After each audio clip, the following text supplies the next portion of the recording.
Hey, what's up, guys? My name is Luke, and I want to share a little bit of my life and my story with you. But before I begin, I want you to know some fun facts about me.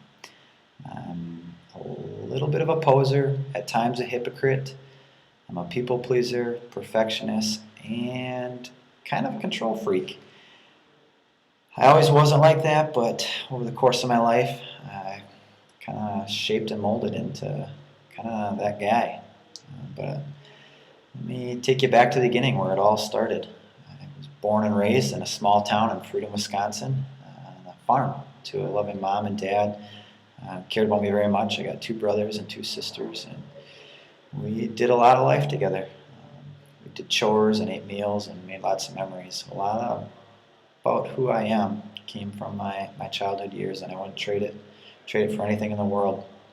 I learned a lot about my work ethic and just character and integrity and yeah, family values, and I love it. I also learned about faith. I grew up going to church. I followed my mom and dad to church every Sunday.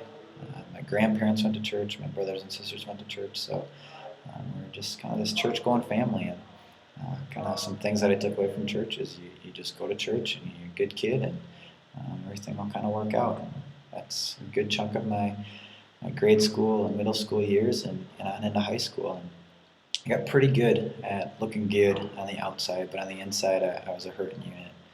I talk a little bit about being a poser and a hypocrite, and I knew a lot of the right things to say, but I very rarely acted out on them. Um, but I did a lot of fun things in my younger years, and I still have fun to this day. But I I really enjoyed sports. If you hang around me long enough, I like to have a good time. Three sports that I was involved in high school and in grade school: football, wrestling, and baseball. I wasn't the best at any of them, but I sure like to play and hang out with friends and really love the competition of a sporting event. And I realized soon enough that I wasn't the best athlete. I actually wasn't real great at any of those sports, but I sure had a lot of fun. Uh, and to be honest with you, I wasn't really the best at anything. And when you're a perfectionist and you always come up short, it kind of leaves you feeling a little empty inside. And I always wondered, well, like, how good is good enough? Like, I wasn't an A student, but I knew that I wanted to please my teachers, and B kind of became good enough, B's and C's.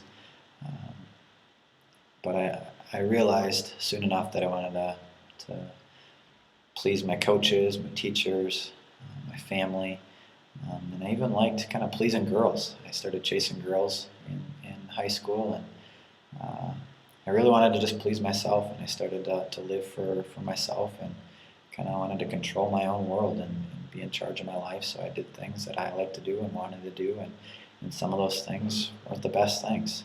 There's some decisions that I regretted and poor choices that I made, and I didn't need anyone to tell me that I was making bad choices, but I realized soon enough that a lot of these things that I was choosing to pursue and follow kind of left me feeling a little short and empty inside. And this all didn't really come to a head until the summer of my senior year of high school. My dad was actually killed in a boating accident on Lake Michigan, and my dad didn't get a chance to go out very much doing fun stuff like fishing because you're tied to the farm and working on the farm.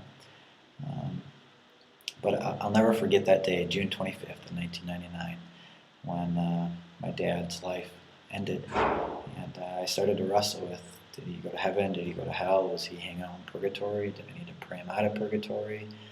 These are things that I had learned growing up, going to church. And I actually became pretty bitter at God, and I hated God, and I was ticked. And I was super frustrated, and I realized that I had some decisions to make. I could either try to figure out this faith thing or kind of say screw it all.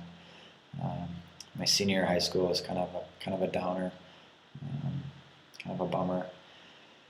But I came to college my freshman year, trying to start new and figure out this faith thing. So I had actually seen a poster up in my dorm about a men's Bible study, and I had never gone to a Bible study before, but I thought that'd be a good place to start. And I was like, what are they going to do there? Hold hands and sing Kumbaya? Like, I didn't know. But they did it. It was pretty cool. The guys met me with talking about some real stuff that mattered, and just talk about girls and sports and what they did on the weekend. But they helped me get plugged into a good Bible teaching church, and it was through that church and through a ministry on campus called Crew that I started to grow more in my faith, and some of the stuff that my parents had helped me start to grow in when I was younger started to make a little bit more sense. And I actually had this opportunity my freshman year to go to Panama City Beach, Florida on spring break. And being the farm boy that I was, I wanted to see the beach and the ocean and cool stuff like that. But I didn't know that we were going down there to learn how to share our faith with people on the beach. And I was just like, oh boy, what did I get myself into?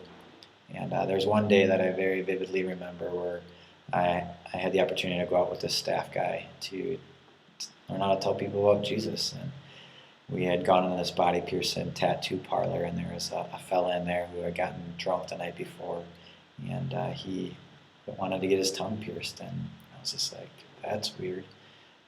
But then the staff guy was like, hey, Luke, we're going to tell him about Jesus after he gets his tongue pierced. And I was just like, what? I don't know what's weirder, you wanting to tell him about Jesus or him wanting to get his tongue pierced. But I listened to him tell this guy about how to have a relationship with Jesus. He told him that there is a God, that heaven and hell are real, and people do go there based on what they do with Jesus. And I realized that we cared enough about people that we didn't want them to be separated for all of eternity in hell, because heaven is a perfect place and we are very imperfect people. And I realized that I needed someone to pay the penalty for my sins. There's a passage in the Bible where it says, for the wages of sin is death, but the gift of God is eternal life. And I didn't need anyone to tell me that I was a punk and sinful and I made bad choices. I realized that, and it always left me coming up short, and I was never good enough. But it was shortly thereafter that I started to grow more in my faith, and I was just like, I don't know where I'm going to spend eternity, but I want this. I want this relationship with Jesus. And stuff started to click, and Bible study started to make a lot more sense. And that Bible teaching church that I was going to, I started to realize the rich community that I was being a part of. And shortly thereafter, I started not living for myself, but living for the Lord. I started becoming more real and not being a hypocrite and poser. And don't get me wrong, I'm not perfect. I don't have everything figured out, but one thing that I do know is that I am forgiven. I'm forgiven because of what Jesus did on the cross for me, and for those that place their faith and trust in Jesus. And part of my reason in sharing my story with you is because I want you to know Jesus. I want you to have a relationship with Jesus and grow in your faith. But you see, I can't do that.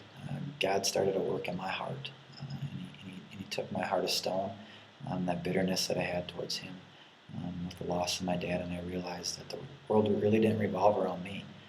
It's all about Jesus and what he had done on the cross. And when I got that, I realized that I need to start doing two things. I needed to love God, and I needed to love people. And I want to love you enough to kind of let you hear my story, and hopefully you can kind of maybe resonate with a little bit of what I had gone through in my faith journey. But I know if you got more questions or you have any thoughts, don't hesitate to ask. I'd love to kind of help you figure out your story and where God might be intersecting in your life. So thanks for listening, and hopefully I'll see you around.